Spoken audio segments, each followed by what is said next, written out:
Welcome to another edition of For the Love of Creatives podcast with Maddox and Dwight, the connections and community guys. And today, our special guest is Jennifer Dertouzos. Did I get your name right? Perfect.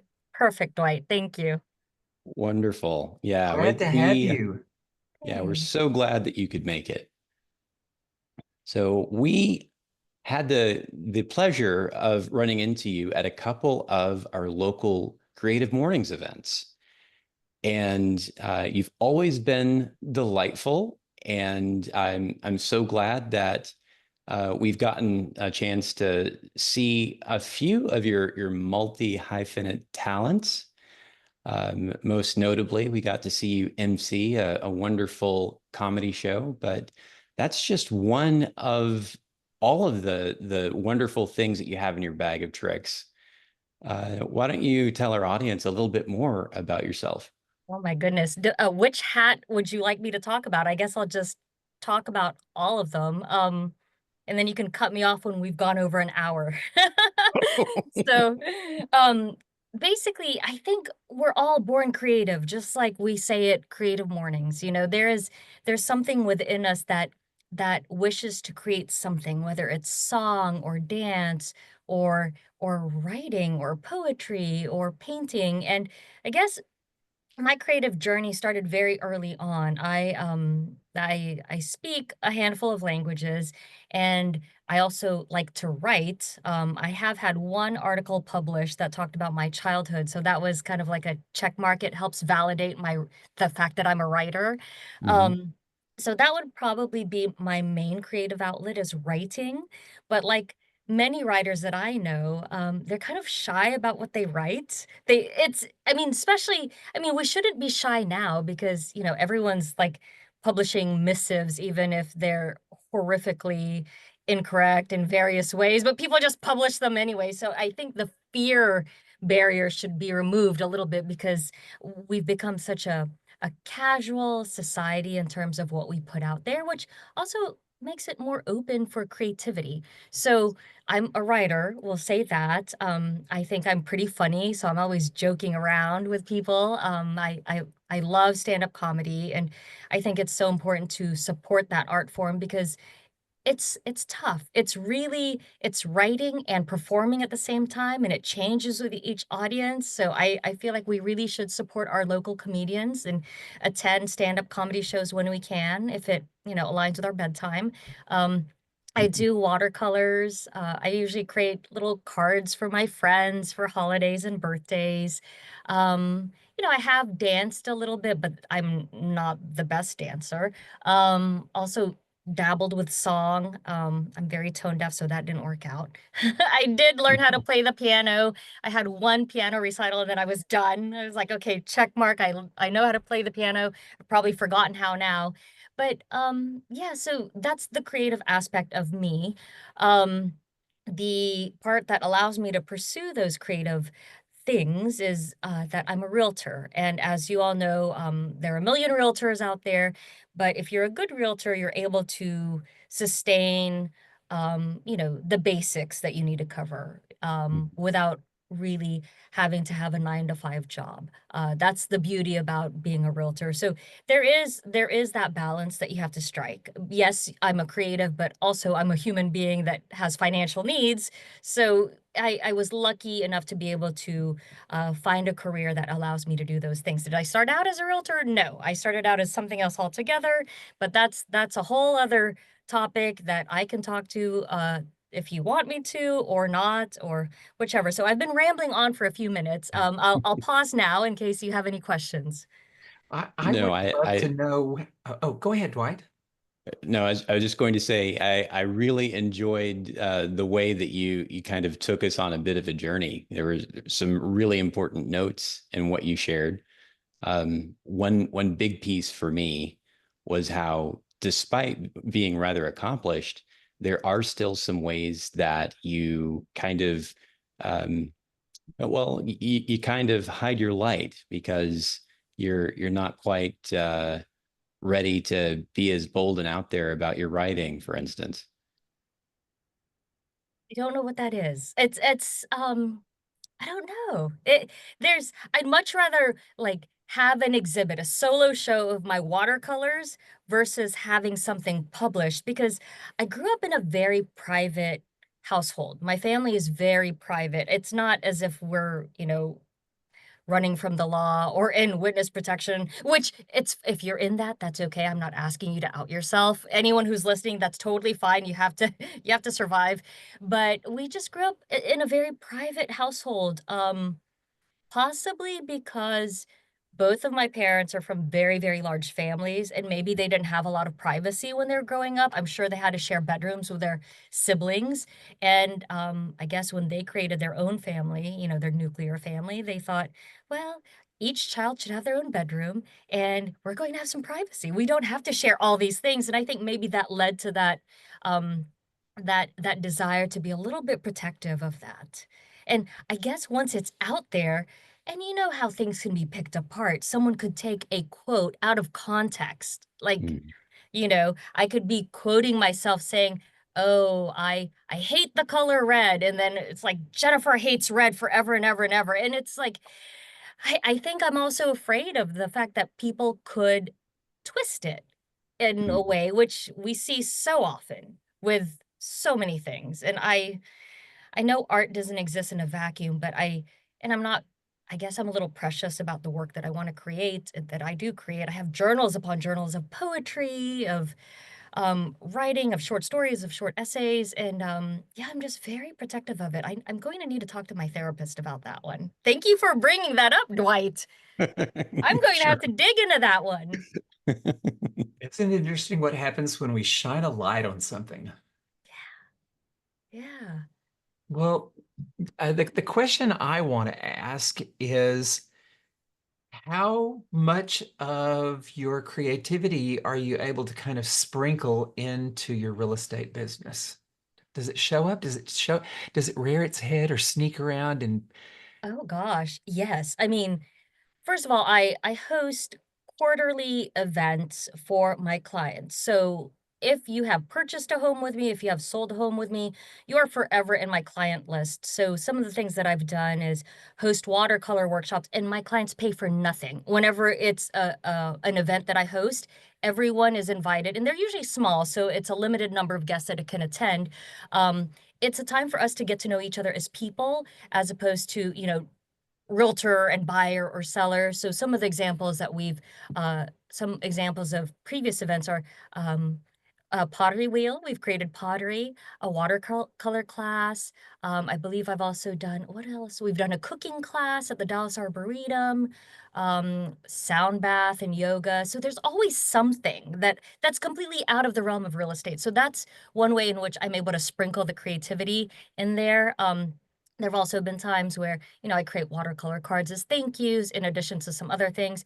But also in transactions, as I'm sure you both know, you have to be creative in problem solving. So no two transactions are ever alike. And sometimes the people on the other side that you're working with or against or across from can be a little cantankerous. So you have to find ways to creatively and successfully arrive at a solution that works best for everybody. So there's that. I love that. You hit on a lot of things, and I think that the creative part, sprinkling the creativity in your real estate with your real estate clients is brilliant because it makes you in an ocean. You just said there's a million real estate agents. You're doing something that sets you apart from the rest of them. I like to think so too, Maddox. Yeah, I think another beautiful thing that you highlighted is through your quarterly events, you're making it so that you've dissolved what it was for them to just have a transaction. It's no longer transactional. You're giving them an opportunity to expose themselves in such a way that makes it to where it becomes relational. Yeah. You get to become real people. Yes. And I find that that's how I love to have relationships with people because whether I'm raising funds for a nonprofit or helping someone collect pumpkins from Halloween to take to a farm. It's more than a transaction. We're human beings at the core of all of this, and we all want to do something good for our community, for our environment. We want to leave, at least I do. I want to leave this world slightly better than when I entered it. And I feel like if more of us are a little bit like that, whether it's you picked up a piece of trash off the floor and it's no longer going to blow into the wind and choke a little bird as it's trying to fly away. Like it's all Yeah. connected. It's like the butterfly effect. Do something nice and kind. You might not realize that it's such a big deal. It might be a small act for you, but it could end up being a big deal down the road. Hmm. We never know how that when you drop that little stone into the water and see the little ripples, what those ripples are going to do on the other side of the pond. Yep. Yeah, that's beautiful.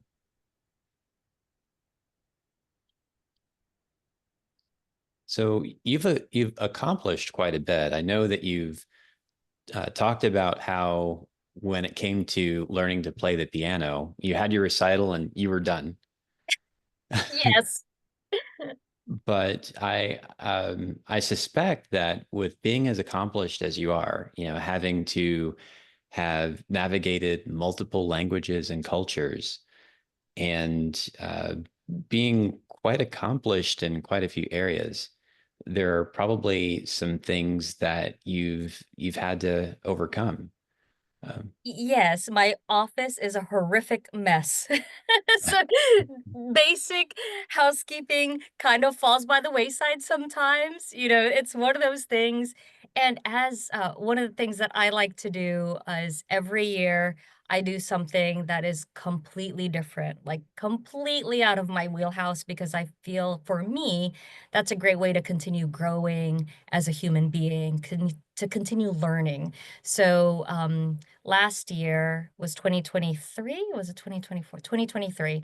Um, I no, 2022. I started yoga teacher training. So in 2023, I became a registered yoga teacher. And it was all to get a deeper understanding of yoga. The first thing I said during yoga school was, I don't want to be a teacher. I just want to gain a deeper understanding of yoga and teach myself how to do all the things. Well, throughout the course of yoga teacher training, you have to teach people to get your teacher certification. And I realized I really love it. And so, in addition to my real estate, I do teach yoga about 3 times a month. So, I teach once at Patagonia the third Sunday of every month, at Patagonia and Deep Ellum. My teacher, if you happen to attend the Creative Mornings on Ritual, that was my yoga teacher. That's Jessica um, Jordan. She is my yoga teacher. We I were there. Yes, I am her pupil and her student. I will always be her student. And yeah, so now I love teaching. I make it a point to teach a couple of times a month, so I'm not afraid of it. And yeah, so in order to be able to do those things, other things fall by the wayside. This past year, uh, I don't rec I don't know if you were, yes, Maddox, I remember meeting you there, and Dwight, I believe you were there as well. We had a creative mornings at a creative center, and we were composting. There were green buckets where you could put in like food waste or that sort of thing. I was the community engagement director for Turn, which is a composting company, and they went out of business. So when that time freed up, because I was probably devoting about 10 to 15 hours to that per week, in addition to the real estate and the other nonprofits that I like to work with. So when Turn folded and closed, then it really opened up all this extra time to do other things. So I'm actually working on my Florida real estate license as well, because we have some family that want to purchase some property in Florida. And I thought, well, why not? Why not? Why not get another license? So Texas and Florida, that's on the horizon. And yeah, time management is a thing. That I have not mastered. So I wake up at 4 in the morning and I go to bed at about, if it's a good night, I'll go to bed by 10. And the nice thing is I don't really require all that much sleep, and I find that meditation helps me with that.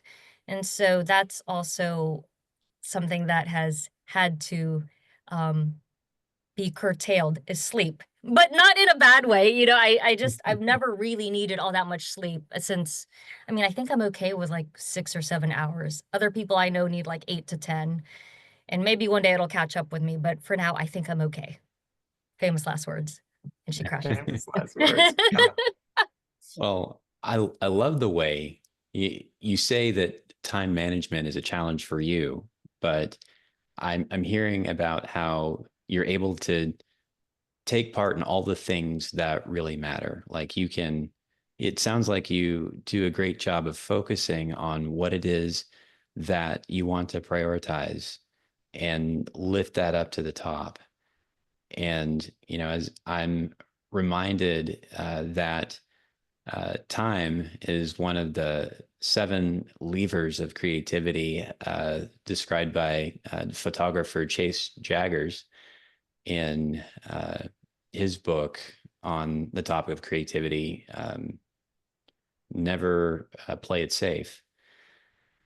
And the way that you describe your relationship with time management and kind of frame it as a failure, I can kind of hear how he would frame it as the opposite, Oh, in that a lot of us have been tricked into thinking that we only have so much time, and how do we get things done, when another way of looking at it is appreciating that you have the time that you have, and you have to make the most of the moment and fully inhabit it. I think you're right. I need to read that book. And full disclosure, I chose not to be a parent. Ever since I was a child, I knew I did not want to be a parent. So I had the good fortune of finding someone who aligned with that value, that desire. So when I met my husband, I think everyone for a split second who's not quite certain is like, "Oh my gosh, should we have children?" And I was like, "Nope." After that nanosecond pass, I was like, "No, no, no, hard pass, no children." Because my mother owned a daycare center whenever we were younger, and so that is the best form of birth control. Between that and Catholicism, where the perfect woman is a virgin, it's like, the writing was on the wall. Like, how are they surprised I never wanted children? You know? So, sorry, Oh, sorry, listeners. I hope that wasn't too much all at once. never, never.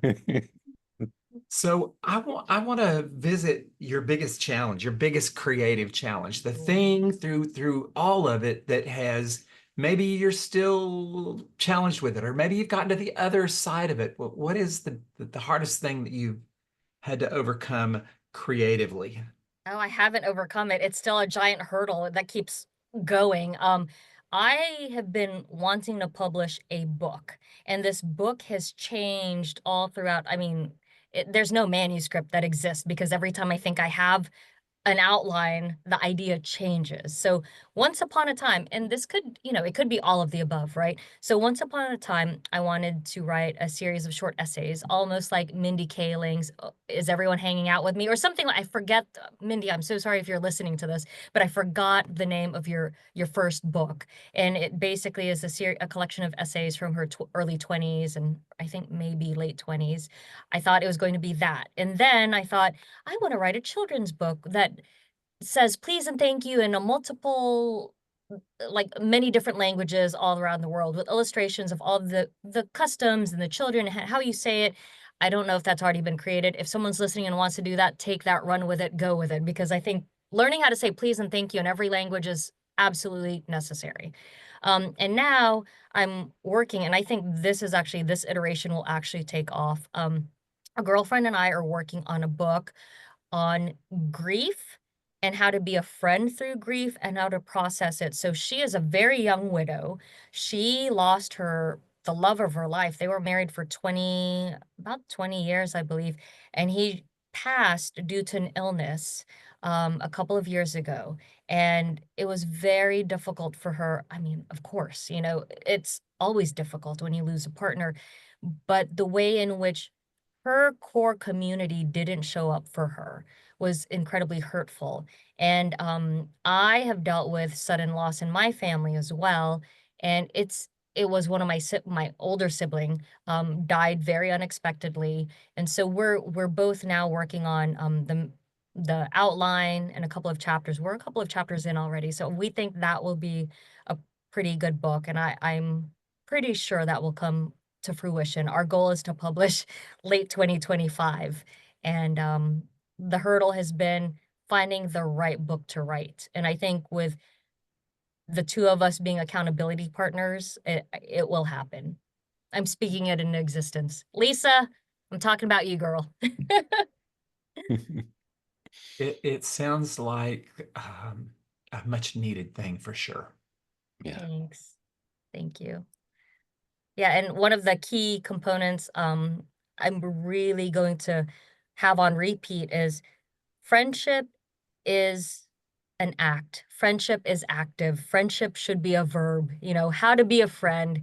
Because when you go through loss, I mean, many of us don't know what to say. But saying something like, "Let me know if you need anything," it just show up with flowers, show up with tea, drop it off at the doorstep. Just do something, but don't, because if you're almost like if you email everyone, you're emailing nobody, because everyone thinks everyone is answering or doing what needs to happen, but it needs to be specific. Friendship is an act. Friendship requires action. And yeah, so thank you. Thank you for validating the idea. I think it will be a really good book. And my therapist, I've already talked to her about it. I asked her if she would want to chime in from the clinical perspective. So it's my version, Lisa's version of things, my version of things as a friend, and we'll take turns depending on whose chapter it is. And then our therapist, my therapist actually, will have some words as to this might be this, or it could be this, or here are some resources that one might want to look at. So I think it's going to be a great book. I think it's just really important because grief is so misunderstood. When Yes. you say the word grief, immediately people think of like an incredible loss, the loss of a loved one. But the truth is, we experience grief on a daily basis. You know, if you reached out and someone didn't call back, we feel a sense of grief about that. Or if we've asked somebody to do something with us and they have rejected us, we feel a sense of grief from that. Grief is just all around us and we're experiencing it almost every day. And so when you can learn to process and work with the everyday smaller griefs, then Mhm. you have tools to work with when some big loss comes up and you have I mean, like real loss. Yeah. And I Yeah. think the pace at which our lives are unfolding, we're so conditioned to instant gratification. And yes, I am impulsive, so I do have to work on that. I have to take a moment, take a breath before I jump into the next thing.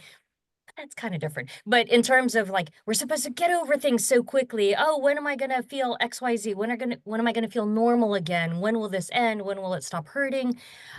There's no prescribed time frame for how to grieve or how long you're supposed to experience this loss, So, yeah, I hope that when it is published, that even if, one person gets some sort of help or finds use in it, like, it was worth it. It is worth it as long as it helps just at least one person, one human being, cope with how to deal with those things. Yeah.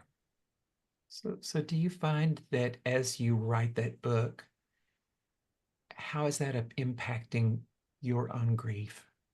It's very cathartic. It's incredibly cathartic, but I'm also, um, again, it's that privacy that I'm having to balance because it's not just me, because the loss of my older brother also affected my parents and my other sibling. And so it's a very delicate balance. And there's some things, I want to be honest in terms of what has happened, but I might have to change some names just out of respect for family members who did not sign up to be part of this book, and given how private my family is. Thank goodness I have a different last name because I'm married. So, but yeah, my parents don't know I'm writing this book, so it's okay. They'll just get it when they get it. I mean, this is how I am with my parents, though. At one point in my life, I was working on an accelerated free fall license, meaning I was jumping out of airplanes. I wanted to learn how to skydive and skydive on my own. So instead of doing a tandem jump where you're attached to an instructor and they pull the ripcord, all that stuff, I decided it would be so much more fun. I think I was 21, 22, to at the time it was an 8-hour course. So you took this 8-hour course to learn how to deploy your chute, the position, box position when you're in the air, what to do if something goes awry. So I did that. And before we hopped in the airplane to, ascend and then hop out, I called my parents on my cell phone and I said, and this was 23 years ago, said, Mom and Dad, I am about to jump out of an airplane. I'll call you when I land. I didn't want to tell them too far in advance because they would have been a hot mess. And so my mom's like, where are you? And I said, I'm in Whitewright, Texas. I'm at Skydive Dallas. If anything bad should happen, they will notify you. And so that was probably like the longest 30 minutes of my parents' life. But as soon as I landed, I called them. So they will not know about this book until it's published. I'll just hand it to them. That's that's how I operate. God bless my parents. Oh my heavens. I think when they saw me and they're like, "Oh, she's a sweet little girl. There's no, sweet, kind, delicate little flower." Oh no. No. I'm the crazy adventurous one. They didn't know you were going to take them on a wild ride, huh? No, no. And they were at the comedy show. They're so cute. Then my mom said, "There were some things I didn't understand, but I just laughed because everyone was having a good time."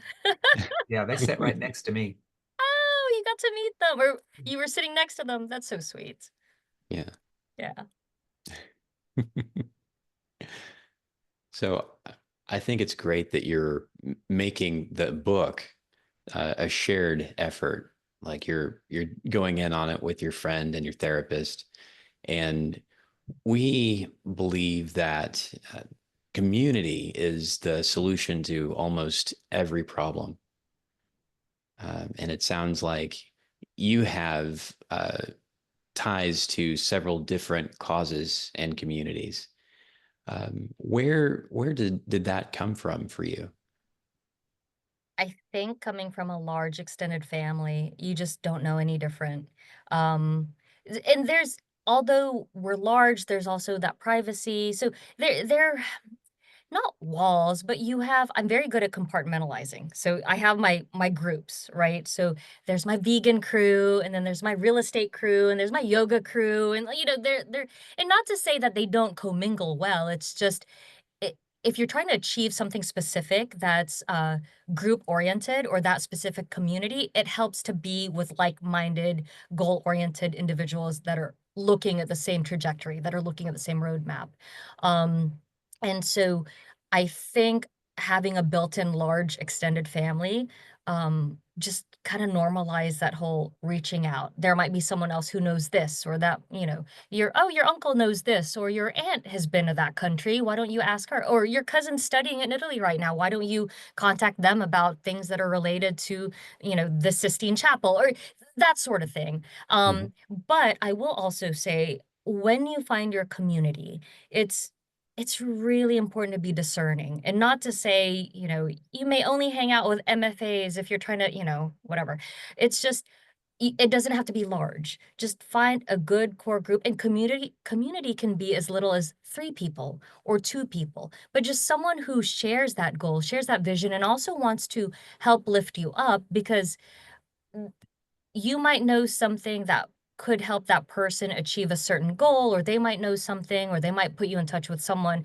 For example, I'm working on a clothing swap in January. And are you familiar with the idea of a clothing swap? It might. Sure. Okay, yeah. So for those who are listening who don't know, it's basically where a group of people will bring it in gently used clothing, not brand new, and maybe it might be brand new, you just don't want that clothing anymore. So a few articles of clothing, everyone brings a certain number of articles of clothing, and you just change it out. No money is required to exchange the clothing. It's just you're bringing things you no longer want. Someone might be there that wants one of those things, and you just even exchange. And at the end of that, if we have any clothing left over, I'll donate it to a nonprofit such as Genesis Women's Shelter. So, with that to say, someone has created that template before.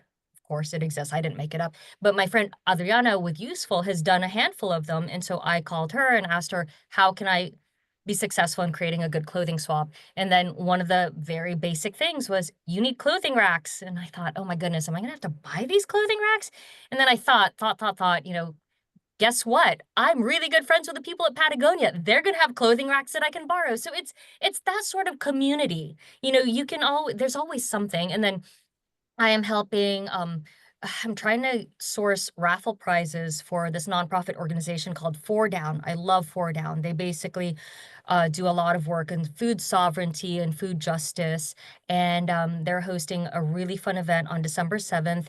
And I need to get raffle prizes. So I'm reaching out to my community, all of my communities, small business owners, realtors, yoga instructors, yoga studio owners, artists, to see if they have raffle prizes that they would like to donate to this event for Four Down.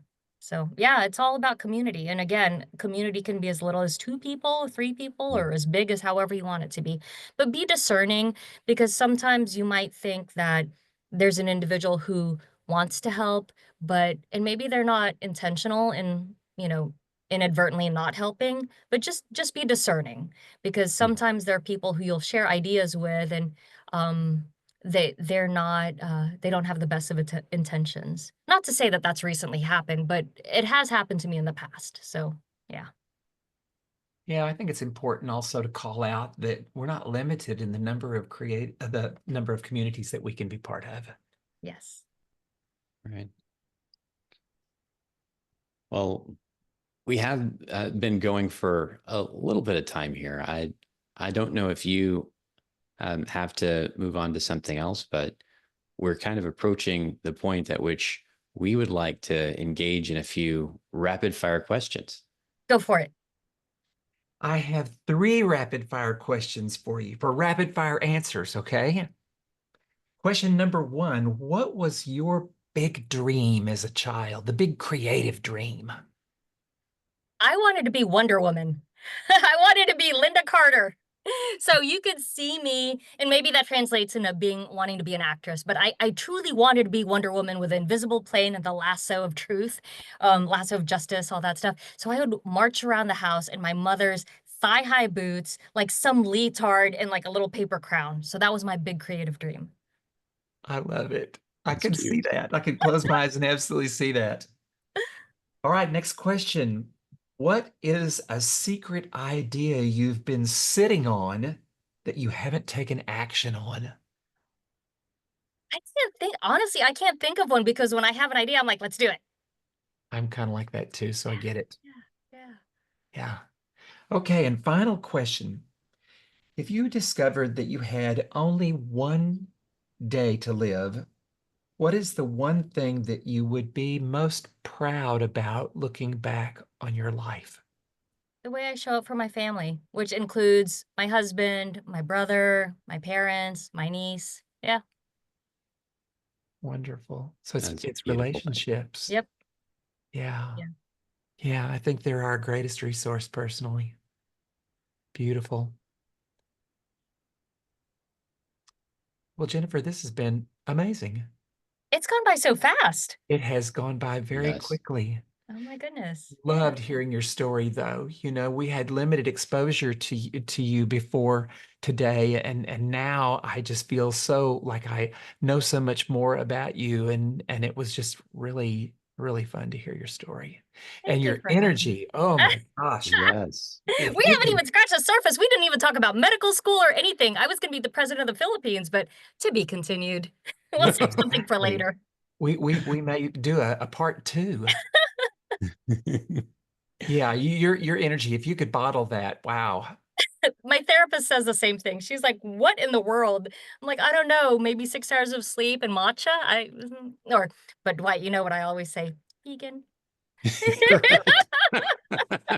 Love Well, it. and not having children that you're raising plays a role in that as well. Yes, Yeah. agreed. It allows for a lot more time. So my hat's off to all the parents out there, moms, dads, aunts, uncles, who are raising children, because it's one of the most important things you can do, quite honestly. And I opted out of that because I know how much work it takes. But Yeah. I'm a wonderful aunt. I'm a wonderful, fun aunt to my little niece, and I'm a godparent to my brother's golden doodles. So, yeah, but gosh, yes, good point, Maddox. And that's why I was intentional about that, you know. Thank goodness. Yeah, Yeah. I kind of feel that way. You know, I didn't have any children, and I kind of think this lifetime was kind of my time. Maybe in the next lifetime I'll have a whole bunch of kids, but in this lifetime it was kind of my time. good for you. Yeah. Well, thank you so much. Thank you both. It's been such a pleasure. I've really appreciated this, and it's such an honor. Thank you. Well, it has likewise been an honor for you to be Yes. with us. So thank you Yes. for sharing your time and your beautiful story with us. Thanks. Bye. Thank you. Bye bye.